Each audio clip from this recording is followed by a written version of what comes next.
Selamat datang, salam sejahtera. Terima kasih karena bersama dengan saya di Nazilin Unity Channel. Ada gosip, ada berita angin-angin kencang mengatakan bahwa muncul wujud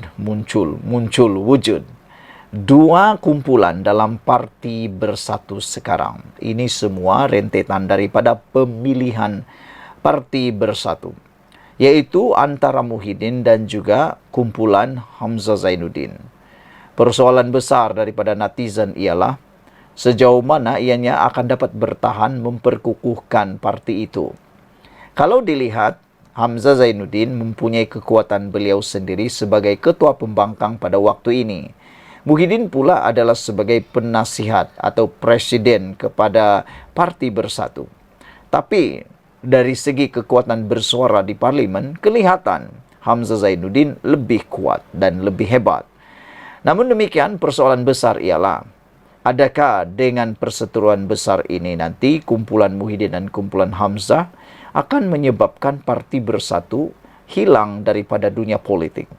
Ditambah pula dengan dapat dilihat sekarang, PAS sedang tertarik pula bermain kayu tiga dengan Mahathir. Penganalisis politik daripada Akademik Penyelidikan Strategi Nusantara NASR, Dr. Azmi Hasan Hamzah adalah individu paling layak menggantikan Muhyiddin. Hamzah Zainuddin, kata beliau, adalah individu paling layak menggantikan Muhyiddin sekiranya bekas Perdana Menteri itu enggan mempertahankan jawatan Presiden dalam pemilihan akan datang. Bagaimanapun, ujarnya, jika Muhyiddin memilih untuk mempertahankan kerusi Presiden, maka besar kemungkinan Hamzah Zainuddin akan bersaing sengit dengan Ahmad Faizal Azumu untuk merebut jawatan Timbalan Presiden Bersatu. Saya melihat Ahmad Faizal mungkin bergelut untuk mempertahankan kerusi Timbalan Presiden jika dicabar oleh Hamzah Zainuddin, kerana aura dan pengaruhnya tidak sekuat ahli parlimen Larut yang kini memegang jawatan ketua pembangkang di parlimen ulasnya lagi. Sebelum ini, Bersatu menangguhkan proses pemilihan pemimpin parti itu di peringkat akar umbi dan tertinggi selama 18 bulan mulai November 2022 bagi memberi laluan kepada PRU15 dan pilihan raya negeri baru-baru ini. Dalam pada itu, Azmi juga tidak menolak kemungkinan Rina Harun dan Ketua Armada Bersatu Armada, Wan Ahmad Faisal, Wan Ahmad Kamal tidak akan mempertahankan kerusi masing-masing kerana berhasrat bertanding merebut jawatan naib presiden dalam pemilihan parti akan datang. Tegasnya, jika Rina dan Wan Ahmad Faisal masih mahu mempertahankan kerusi Ketua Sri Kandi Wanita dan Ketua Armada, maka mereka akan dicabar oleh pemimpin lebih muda dan segar. Bagaimanapun ulasnya, perkara sebaliknya berlaku apabila Tengku Zafrul bukan hanya tidak menyertai Bersatu, malah Menteri Pelaburan, Perdagangan dan Industri itu sebenarnya sudah lama menjadi ahli UMNO. Kelemahan dan keputusan Muhyiddin itu menunjukkan beliau tidak lagi layak untuk terus menerajui Bersatu dan PN, katanya. Jelasnya, walaupun kurang sebulu dengan Muhyiddin, namun Hamzah tidak akan melanggar bekas Perdana Menteri itu untuk merebut jawatan Presiden. Sebaliknya, beliau lagi selesa bertanding kerusi nombor 2 parti yang kini disandang oleh bekas Menteri Besar Perak, Datuk Seri Ahmad Faizal Azumu. Muhammad Faiz tidak menolak kemungkinan berlaku pertempuran sengit antara kumpulan pemimpin yang menyokong Muhyiddin dan Hamzah dalam pemilihan parti tahun depan bagi merebut jawatan Timbalan Presiden, Naib Presiden, Ketua Sayap dan MPT. Antara pemimpin menyokong Hamzah yang mungkin bertanding jawatan Naib Presiden dan ahli MPT Bersatu termasuklah ahli Parlimen Masjid Tanah Datuk Wira Mas Emeriati Samsudin, mantan Menteri Pembangunan Luar Bandar Datuk Dr. Abdul Latif Ahmad, bekas Timbalan Menteri Perdagangan Dalam Negeri dan Hal Ehwal Pengguna Datuk Rosul Wahid, dan Menteri Timbalan Menteri Pertahanan, mantan Timbalan Menteri Pertahanan Datuk Seri Iqmal Hisham Abdul Aziz. K. Muhyiddin pula terdiri daripada Ahmad Faizal, mantan Menteri Perdagangan Antarabangsa dan Industri Datuk Seri Muhammad Azmin Ali, bekas Menteri Pendidikan Datuk Dr. Muhammad Razidin, serta mantan Menteri Pembangunan Wanita, Keluarga dan Masyarakat Datuk Rina Harun. Keputusan sama ada Hamzah berani mencabar kedudukan Muhyiddin atau tidak bergantung kepada sama ada bekas Menteri Dalam Negeri itu melepasi syarat tempoh minimum berapa tahun menjadi ahli dan berapa lama memegang jawatan dalam parti katanya. Sementara itu, berdasarkan perlembagaan parti, mana-mana ahli yang berhasrat untuk bertanding jawatan top 5 atau kedudukan 5 tertinggi parti perlu menganggotai MPT sekurang-kurangnya 2 penggal penuh. Antara pemimpin MPT yang dikatakan melepasi syarat sudah menjadi ahli selama 2 penggal untuk bertanding jawatan top 5, termasuklah Hamzah Zainuddin, Ahmad Faizal Rasul dan Muhammad Razijidin, Datu Wan Saiful Wanjan dan Datu Seri Dr. Ronald Kiande. Sekian dulu untuk kali ini. Jangan lupa tinggalkan komen Anda, tekan butang subscribe. Kita jumpa lagi. Bye-bye. Selamat petang, salam sejahtera. Terima kasih karena bersama dengan saya di Nazilin Unity Channel. Ini berita paling buruk untuk Tun Mahathir Mohamad di saat dia berusia 98 tahun. Ini pula derita yang diterima oleh Mahathir Mohamad. Disangkakan beliau kini dapat imuniti, dapat kekuatan, dapat timbul semula selepas tenggelam dalam PRU 15 yang lepas dengan kalah teruk di dalam pertandingan PRU dan paling teruk sekali deposit pun tak mampu diperoleh semula. Kali ini satu lagi berita paling buruk. Kalau beberapa hari yang lepas ada harapan kononnya Mahathir Mohamad boleh timbul semula, boleh menang semula, ada harapan jadi Perdana Menteri sekali lagi, ada laluan yang terbuka untuk jadi Perdana Menteri sekali lagi, kononnya ada laluan untuk dapat mengembalikan semula kekuatan beliau. Akhirnya hari ini disahkan semuanya itu tinggal kenangan bye-bye semuanya. Boleh cakap bye-bye lah kepada impian besar tersebut. Lagi pula saya rasa Tun Mahathir sepatutnya perlulah berehat sudah atas kerana faktor usia. Namun demikian, yang lebih mengecewakan kita semua ialah persoalan kemarin dalam isu saya ialah siapa yang guna siapa. Adakah PAS yang mempergunakan Mahathir Mohamad atau Mahathir Mohamad yang mempergunakan PAS? Hari ini hampir terjawab jawabannya atau persoalannya, yaitu terlalu pantas menolak Tun Mahathir sebagai calon di Kemaman. PAS kini jelas tak berbudi bahasa. Apa pendapat Anda tentang isu tajuk daripada tulisan Sabudin.com ini apabila beliau memberikan tajuk yang amat pedas sekali, yaitu terlalu pantas PAS menolak Tun Mahathir sebagai calon di Kemaman. Satu perkara yang jelas tak berbudi bahasa langsung, memandangkan Tun Mahathir kini menjadi rakan, menjadi peminat kepada PAS yang selama ini dikecam oleh Tun Mahathir. Kini pula Mahathir akhirnya tidak dapat apa-apa pula. Persoalannya sekarang, siapa yang pakai siapa? Adakah Mahathir yang mempergunakan PAS atau PAS yang mempergunakan Mahathir? Hanya sehari selepas digambarkan perlunya Tun Mahathir Mohamad diletakkan bertanding di Kemaman, PAS dengan pantas menolak kemungkinan tersebut. Naib Presiden PAS merangkap Menteri Besar Terengganu Ahmad Samsuri Mokhtar dipetik sebagai berkata, PAS tidak bercadang untuk mencalonkan Tun Mahathir dalam PRK Kemaman yang bakal diadakan tidak lama lagi. Malah katanya, tidak ada perbincangan dalam PAS untuk perkara itu. Bukankah itu sesuatu yang paling menyakitkan hati Tun Mahathir? Saya rasa Tun Mahathir akan mula terfikir, aduh sakitnya jiwa ini kan, sakitnya tu di sini kerana disangka boleh sudah ada laluan untuk jadi ahli parlimen, akhirnya tercantas di tengah jalan. Dalam hal ini, PAS jelas ternampak kurang berbudi bahasa terhadap Tun Mahathir yang telah mereka lantik sebagai penasihat khas untuk 4 negeri takbirinnya, Kelantan, Terengganu, Kedah dan Perlis, dalam konteks menarik pelabur dan membangunkan ekonomi keempat negeri berkenaan. Sepatutnya dalam kedudukan Tun Mahathir berlapang dada memberi khidmat secara percuma kepada 4 negeri berkenaan dan berikutan timbulnya isu berkaitan. Apalah salahnya jika PAS datang bertanya dahulu kepada bekas Perdana Menteri 2 kali itu, sama ada dia sedia bertanding lagi ataupun tidak. Jika setelah Tun Mahathir menolak dan tidak sedia untuk berganding atau bertanding, barulah dibuat pengumuman mengenainya. Buat sementara ini, tak bolehkah PAS bersikap diplomasi sedikit dengan tidak menolak terus kemungkinan meletakkan beliau sebagai calon di Kemaman?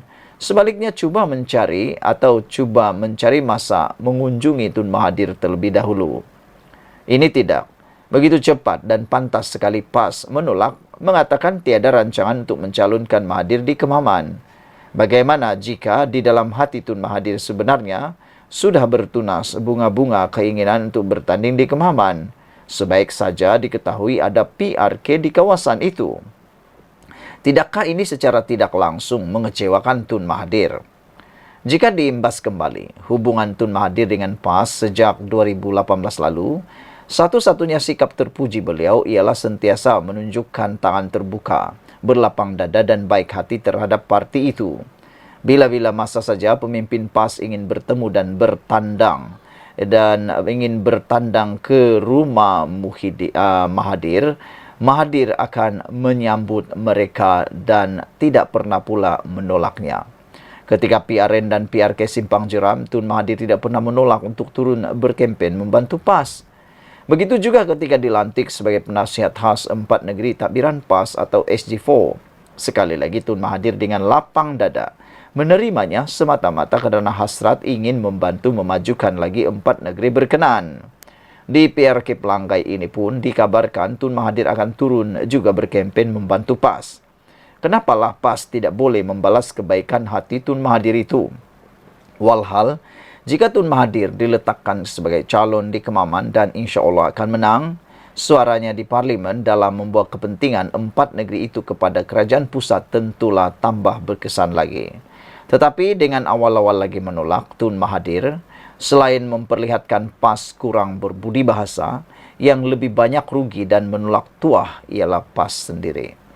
Berbanding Tun Mahathir dengan Sheikh Alias Hamid yang PAS nampaknya lebih cenderung untuk mencalonkannya semula, beliau dalam PRK Kemaman nanti, apakah peranan yang dimainkannya dalam Parlimen?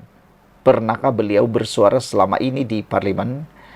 Sekian dulu untuk kali ini. Jangan lupa tinggalkan komen Anda. Sila tekan butang subscribe. Kita jumpa lagi. Bye-bye. Selamat petang. Salam sejahtera. Terima kasih karena bersama dengan saya di Nazilin Unity Channel. Akhirnya, isu yang kita sudah lama hampir lupa. Isu yang sudah lama saya tak ulas. Kita ulas sekali lagi. Ianya berkaitan dengan Najib Tun Razak, bekas Perdana Menteri Malaysia yang kini dipenjarakan di penjara Kajang. Hari ini keputusan mahkamah sekali lagi mengecewakan Najib.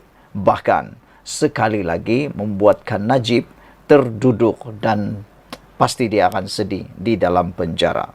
Menjadi persoalan kita juga ialah bila agak-agaknya Rosmah Mansur akan selesai dalam isu rayuan beliau. Kerana seperti yang kita tahu, Rosmah Mansur pun sudah dijatuhkan hukuman bersalah terhadap kes beliau.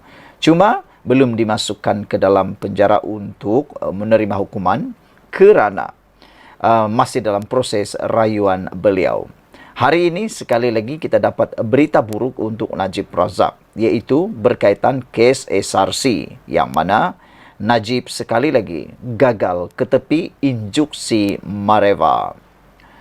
Mahkamah Persekutuan hari ini menolak permohonan Datuk Seri Najib Razak untuk mendapatkan kebenaran merayu bagi mengenepikan perintah injuksi Mareva dipor oleh SRC International Sendirian Berhad dan satu anak syarikatnya yang menghalang bekas Perdana Menteri itu daripada memindahkan atau melupuskan mana-mana asetnya yang berjumlah RM42 juta.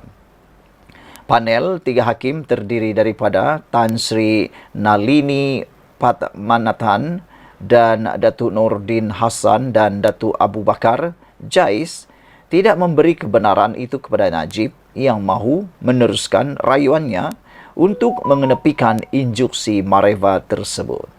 Mahkamah turut memerintahkan Najib membayar kos guaman sebanyak RM30,000 kepada SRC Internasional dan gandingan Menteri Sendirian Berhad. Nalini yang menyampaikan keputusan mahkamah berkata, undang-undang yang digunakan oleh Mahkamah Malaysia sejak 40 tahun lalu adalah jelas berkaitan ujian untuk dipertimbangkan oleh Mahkamah Tinggi sebelum memberikan instruksi Mareva. Beliau berkata tiada keperluan bagi Mahkamah Persekutuan menyemaknya semula. Dalam kes sivil, litigan dikehendaki mendapatkan kebenaran sebelum mereka boleh meneruskan rayuan ke Mahkamah Persekutuan. Berikutan kegagalan Najib mendapatkan kebenaran merayu itu, instruksi Mareva yang diberikan oleh Mahkamah Tinggi kepada kedua-dua syarikat itu kekal. Pada 24 Mac tahun lepas, Mahkamah Tinggi memberikan instruksi Mareva kepada SRC Internasional dan Gandingan Menteri serta mengarahkan Najib tidak mengalihkan, melupuskan, berurusan dengan atau mengurangkan nilai mana-mana aset mereka di dalam dan di luar Malaysia bernilai RM42 juta. Sementara menunggu penyelesaian saman mereka yang difailkan terhadapnya. Selain itu, bekas ahli parlimen pekan itu hanya layak mengeluarkan 100,000 sebulan untuk perbelanjaan sara hidup dan bayaran guaman mereka. Mahkamah Rayuan menolak rayuan Najib pada 6 Disember tahun lepas. Ini mendorong beliau memfailkan permohonan kebenaran merayu. Instruksi Mareva ialah perintah sementara yang menghalang defendant daripada melupuskan aset sehingga keputusan dicapai dalam kes antara plaintiff dan defendant. SRC Internasional dan Gandingan Menteri memfailkan saman terhadap Najib pada tahun 2021 mendakwa beliau telah melakukan pecah amanah, menyalahgunakan kuasanya, mendapat manfaat secara peribadi daripada dana SRC Internasional dan menyalahgunakan dana tersebut. Saman itu belum selesai di Mahkamah Tinggi Kuala Lumpur. Najib, 70 tahun, sedang menjalani hukuman penjara 12 tahun selepas Mahkamah Persekutuan pada Ogos tahun lepas mengekalkan sabitan dan hukuman penjara serta denda 210 juta ringgit kerana kesalahan menyalahgunakan dana SRC Internasional berjumlah 42 juta. Dalam prosiding yang dijalankan secara dalam talian hari ini, Najib diwakili Peguam Tan Sri Muhammad Syafiee Abdullah dan Muhammad Arfan Wan Othman, manakala Peguam Lee Chi Wei dan P. Ganatan mewakili SRC. Sekian dulu untuk kali ini. Jangan lupa tinggalkan komen anda. Sila tekan butang subscribe. Malaysia kita punya, kita juga sama-sama cintai Malaysiaku. Bye-bye. Selamat petang, salam sejahtera. Terima kasih kerana bersama dengan saya di Nazlin Unity Channel. Cadangan demi cadangan dilemparkan, dikemukakan untuk menangani masalah atau isu beras negara. Namun demikian, ada satu cadangan ini yang paling menarik perhatian saya, iaitu apabila pemuda UMNO mensyorkan supaya hukuman penjara rotan ke atas pemanipulasi bekalan beras dilaksanakan. Saya fikir sudah tiba waktunya kerajaan mengambil inisiatif, mengambil tindakan paling drastik bagi menangani dan menyelesaikan masalah beras di Malaysia. Ini balik-balik asik-asik nak menyalahkan Anwar Ibrahim kerajaan. Tetapi sepatutnya isu ini harus diselesaikan bersama dengan kerajaan dan juga pembangkang. Pembangkang harus berhenti menyalahkan semata-mata Anwar Ibrahim. Mereka sepatutnya mula memberikan cadangan-cadangan yang bernas. Itu sebabnya perlu mereka membantu dari segi cadangan. Kerajaan disaran menilai semula hukuman yang perlu dikenakan terhadap mana-mana pihak atau kartel yang mengkhianati subsidi diberikan kepada rakyat dengan memanipulasikan bekalan beras dalam negara. Ketua Pemuda UMNO Dr. Muhammad Akmal Saleh berkata, hukuman lebih berat seperti sebatan atau penjara sewajarnya dikenakan ke atas mereka yang tidak bertanggungjawab supaya ia dapat memberi pengajaran kepada pihak lain. Jika kita lihat hukuman paling tinggi yang ada pada hari ini ialah sekadar compound dan ia masih mampu dibayar mereka walaupun denda dikenakan mencecah RM100,000 jika melakukan kesalahan tersebut. Tindakan ini bukanlah semata-mata untuk menghukum, namun lebih kepada memberi peringatan kepada mereka agar jangan ada yang berani mengambil kesempatan dengan mengkhianati subsidi, sedangkan Rakyat tertekan dan sukar mendapatkan bekalan beras, katanya. Beliau berkata kepada pemberita selepas program pelepasan benih ikan dan udang galah di perairan Sungai Melaka, Kampung Gangsa dan Durian Tunggal hari ini yang turut dihadiri Timbalan Exco Kemajuan Desa Pertanian dan Keterjaminan Makanan Negeri Low Chi Leong. Dalam pada itu, Dr. Akmal yang juga Exco Kemajuan Desa Pertanian dan Keterjaminan Makanan Negeri berkata, Melaka telah mendapat tambahan sebanyak 300 tan metrik beras tempatan dan baki 200 tan metrik akan diterima selewat-lewatnya pada minggu hadapan. Beliau berkata, pada minggu ini juga bekalan beras tempatan akan dijual di Kompleks Jawatan Kuasa Pembangunan dan Penyelarasan Dewan Undangan Negeri Japuirun selain pasaraya dan kedai runcit di negeri bagi memudahkan rakyat mendapatkan bekalan. Tiada pembelian panik berlaku di Melaka kerana kalau kita lihat, bekalan beras tempatan pun sukar didapati. Cuma saya minta rakyat Melaka tidak membeli beras dalam kuantiti banyak. Dan saya rasa 10 kilogram itu cukup untuk menampung dalam tempoh seminggu. Selain memberi peluang kepada orang lain untuk membeli sama, kata beliau lagi. Secara pribadi saya setuju dengan apa yang dicadangkan oleh pemuda UMNO ini, iaitu laksanakan hukuman yang lebih ketat, yang lebih berat kepada pemanipulasi bekalan beras. Kerana kalau sekadar peringatan dengan hukuman uang tunai seperti itu, mereka boleh bayar. Itu seperti di hujung jari mereka petik begitu saja dan lebih lagi hanya dicela-cela gigi. Sekian dulu untuk kali ini. Jangan lupa tinggalkan komen anda, tekan butang subscribe. Kita jumpa lagi. Bye-bye.